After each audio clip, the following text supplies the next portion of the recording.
আমরা যারা বিশেষ করে যারা কুরবানি দেব, অনেকে কুরবানির পশু ক্রয় করেছেন, আবার অনেকে ক্রয় করার জন্য নিয়ত করেছেন কিংবা আগামী হাটে কিনবেন, এরকম ভাবে অনেকে আপনারা মনস্থ করেছেন। তো আমরা যারা কুরবানি দেব কিংবা দেব না, আমাদের প্রত্যেকের জন্য 10টা করণীয় থাকবে। এই 10টা করণীয় আমরা জানবো, এগুলো আলোচনা শুনবো এবং প্রত্যেকে মুখস্থ করার জন্য চেষ্টা করব। অনেক গুরুত্বপূর্ণ আলোচনা। জিলহজ মাসের প্রথম 10 দিন, জিলহজ মাসের প্রথম তারিখ হইতে 10 তারিখ পর্যন্ত, জিলহজ মাসের প্রথম তারিখ হইতে কি তারিখ পর্যন্ত? সবাই বলেন কি তারিখ পর্যন্ত? মুরব্বী ঘুমাচ্ছে নাকি? একটু ঘুমটা ভেঙে দেন। এগুলো উনি যদি কুরবানি দেয় এগুলো জানতে হবে, মানতে হবে।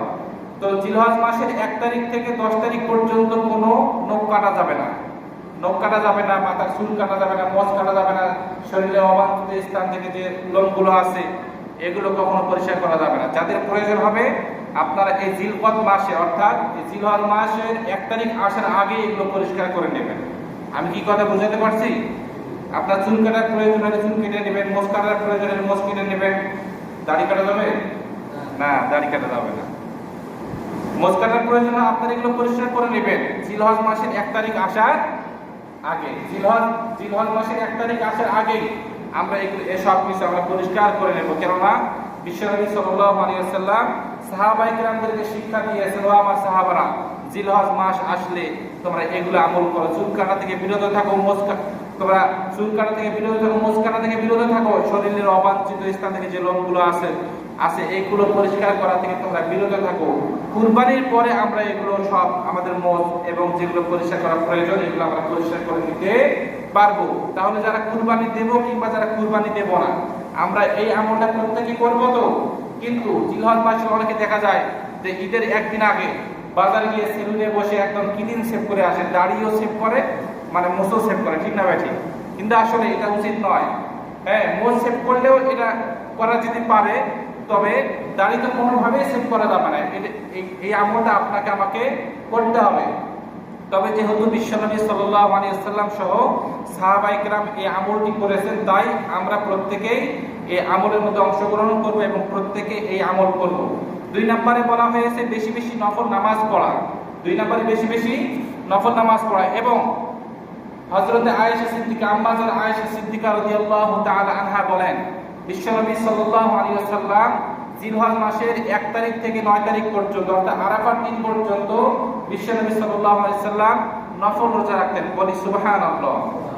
এজন্য জিলহজ মাসের 1 তারিখ থেকে 9 তারিখ পর্যন্ত আপনাকে আমাকে কি রাখতে হবে? নফল রোজা রাখতে হবে। যদিও বা এটা রাখা ফরজ নয়, তবে বিশ্বনবী সাল্লাল্লাহু আলাইহি ওয়াসাল্লাম এই রোজাকে অনেক গুরুত্ব দিয়েছেন।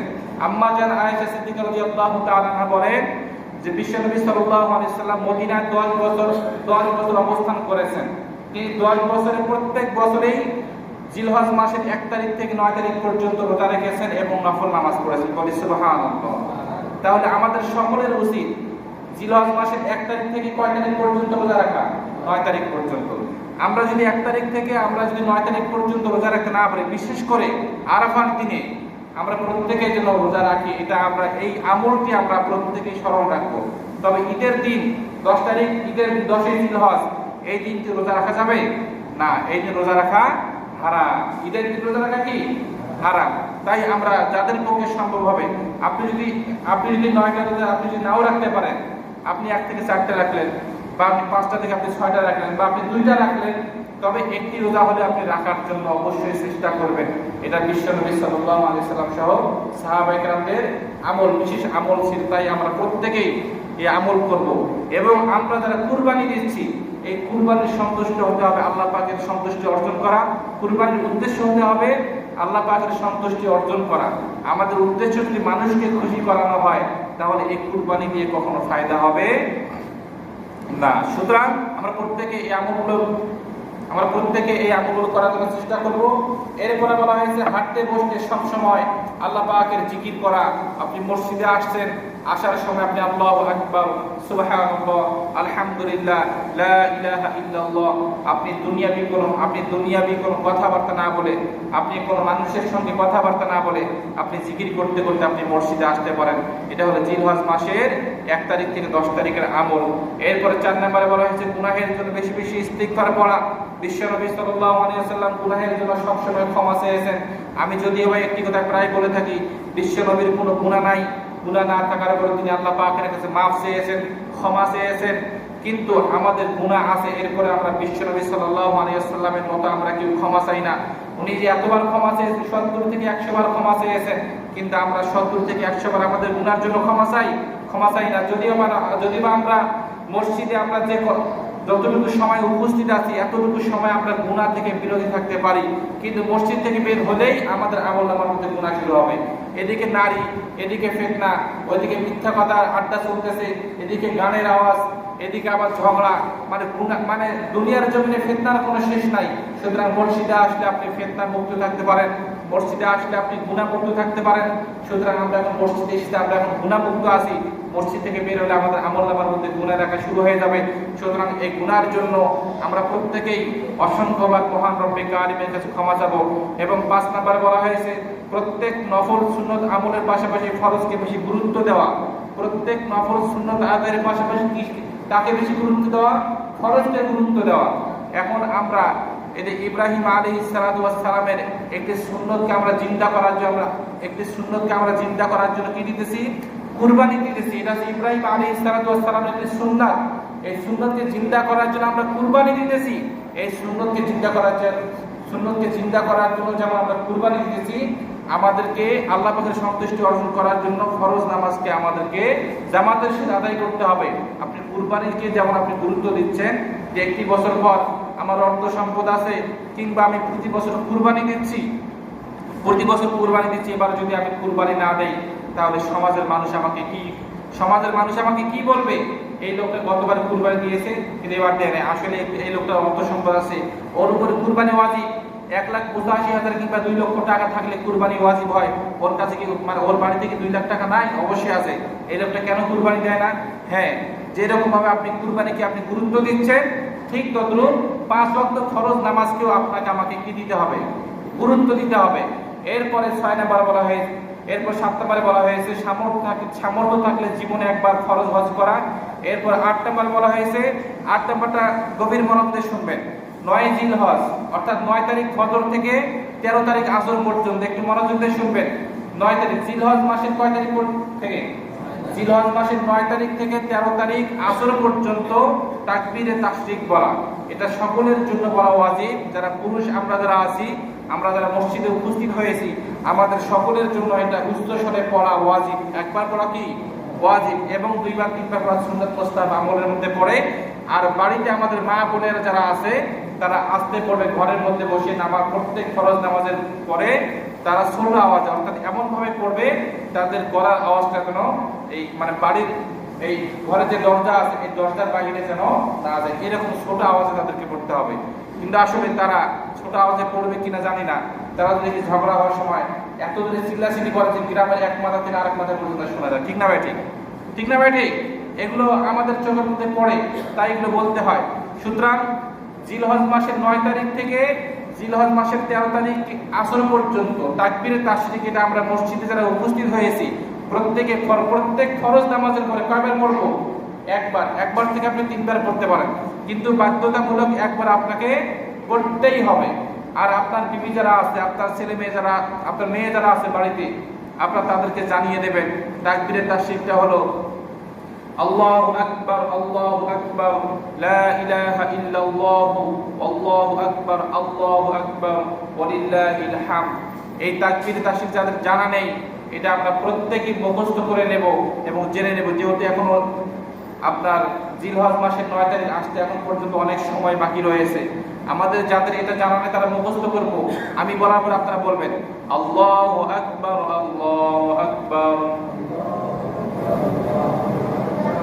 লা ইলাহা ইল্লাল্লাহ,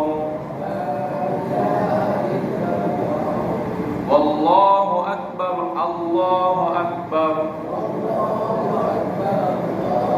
এখানে শব্দটি বোঝার চেষ্টা করবেন।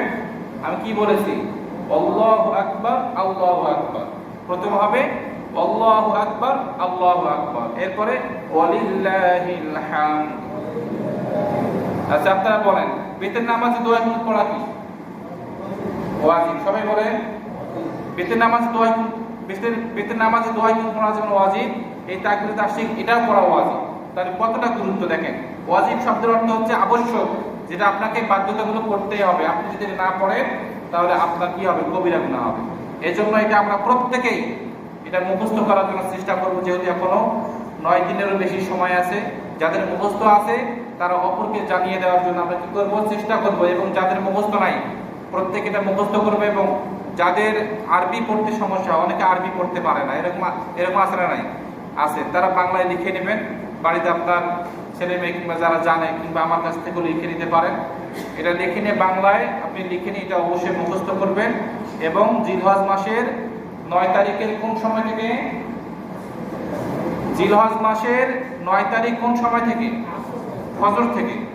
জিলহজ মাসের 9 তারিখ ফজর থেকে 13 তারিখ আসর পর্যন্ত আমরা প্রত্যেক ফরজ নামাজের পর কয়বার করব? একবার। উস্তাসরে কয়বার? একবার করব। একবার পড়ার পর আপনি 2 বার 3 বার করতে পারেন।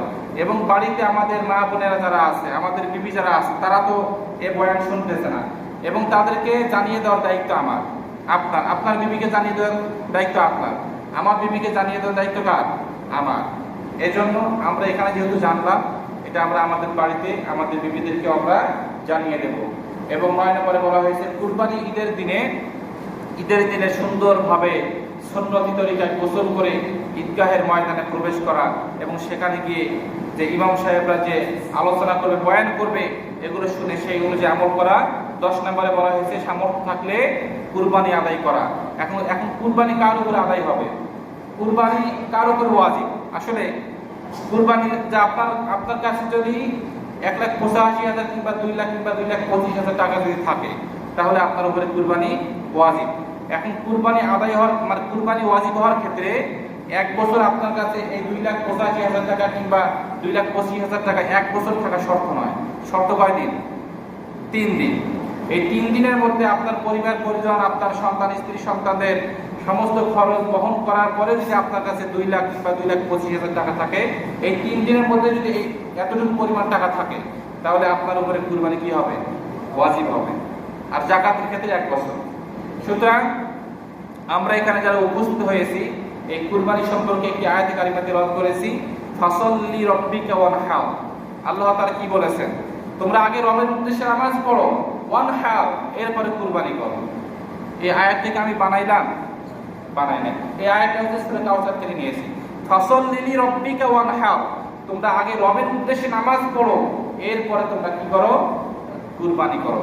এখন আমাদের সমাজে নামাজ আগে না কুরবানি আগে? কুরবানি কিন্তু আগে হয়ে গেছে, ঠিক না ভাই? কুরবানি কি আগে হয়ে গেছে, অথচ আল্লাহ আপনাকে নামাজের মেসেজটা আগে দিয়েছেন, এরপরে কুরবানির মেসেজ দিয়েছেন। কিন্তু আপনি এই নামাজের মেসেজটাকে আপনি ওভারটেক করে আপনি কুরবানির মেসেজটাকে আপনি গ্রহণ করলেন, অ্যাকসেপ্ট করলেন। কিন্তু আসলে এটা অ্যাকসেপ্ট করা ঠিক নয়। আপনাকে আমাকে আগে নামাজের প্রতি মনোযোগ হতে হবে, নামাজের প্রতি আপনাকে মনোযোগ বাড়াতে হবে, আগে নামাজ পড়তে হবে, এরপরে আপনাকে আমাকে কুরবানি দিতে হবে। আল্লাহ তাআলা সূরা মাইদার 37 নম্বর আয়াতে বলেছেন, আল্লাহ তাআলা শুধুমাত্র কেবলমাত্র মুত্তাকিনদের কুরবানি কবুল করে থাকেন। এখন আমরা এখানে যারা উপস্থিত হয়েছি, আপনারা বলেন, যারা নামাজ পড়েন তারা কি মুত্তাকি? বলেন, যারা নামাজ পড়েন তারা কি মুত্তাকি? তারা কিন্তু মুত্তাকি নয়। আর আল্লাহ তাআলা সূরা মাইদার 37 নম্বর আয়াতে কি বলেছেন? যারা মুত্তাকি তাদের পক্ষ থেকে আল্লাহ তাআলা কি করেন? কুরবানি কবুল করে থাকেন, যারা নামাজি। এখন আমরা নামাজ পড়ি না, নামাজ না পড়ে যদি মুত্তাকি হওয়ার যে পরিচয় দেই, তাহলে তো আমরা ভুল বলতেছি। সুতরাং আমরা আগে নামাজ পড়ব। আমি লজ্জা দিতে চাই না, এখানে অনেক ব্যক্তিরা আছে ফজরে নামাজ পড়ে নাই, আবার আসরও পড়বেন কিনা কোনো গ্যারান্টি নাই। সুতরাং আমি আপনাদের পায়ে হাত রেখে বলি, এদের সামনে কুরবানি আসছে, আর কয়েকটা দিন পরে যে কুরবানি, আমি আপনাদের ইমাম হয়ে আমি আপনার পায়ে হাত রেখে বলি, আপনি মেহেরবানি করে এই অন্ততপক্ষে কুরবানির ওসিলায় আপনি আপনার জীবনের যে আপনি ইতিপূর্বে নামাজ কাজা করেছেন, আল্লাহ পাকের কাছে ক্ষমা চান। আল্লাহ, আমি জীবনে নামাজ কাজা করেছি, অন্ততপক্ষে এই জিলকত মাসের ওসিলায় আপনি আমাকে 5 ওয়াক্ত নামাজ হিসেবে কবুল করেন। আল্লাহ, আমি আজ থেকে আর কখনো নামাজ ছেড়ে দিব না, এরকম প্রতিজ্ঞা করা যাবে কিনা? অনুগ্রহ করে আপনারা যারা কুরবানি দেবেন, আবার অনেকে কুরবানি পশু কিনেছেন, মেহেরবানি করে নামাজ পড়বেন। নামাজ পড়া ছাড়া কুরবানি আপনার কবুল হতেও পারে, নাও হতে পারে। কবুল যে হবে না এটা সরাসরি বলা যাবে না, তবে 99% কবুল না হওয়ার সম্ভাবনাই বেশি। সুতরাং আমরা যে কুরবানি দিতে চাই, কুরবানি যদি কবুল না হয় তাহলে এই কুরবানি দিয়ে মানুষ এখন কুরবানি দিয়ে আমাদের কি লাভ? সুতরাং আমরা যারা এখানে উপস্থিত হয়েছি, আমরা প্রত্যেকেই 5 ওয়াক্ত নামাজ পড়ব। ফসল লিলি রব্বিকা ওয়ানহার, আগে রবের উদ্দেশ্যে নামাজ, এরপরে রবের উদ্দেশ্যে কুরবানি। আল্লাহ পাক আপনাকে আমাকে ধারাবাহিকতা অনুযায়ী যে আমল করতে বলেছেন আমরা প্রত্যেকে এই আমল করব। আল্লাহ আমাদের সকলকে এই আমল করার তৌফিক দান করুন, আমরা সকলে পড়ি আমিন। আমরা এখন যারা সুন্নাত নামাজ পড়ি নাই, সুন্নাত নামাজ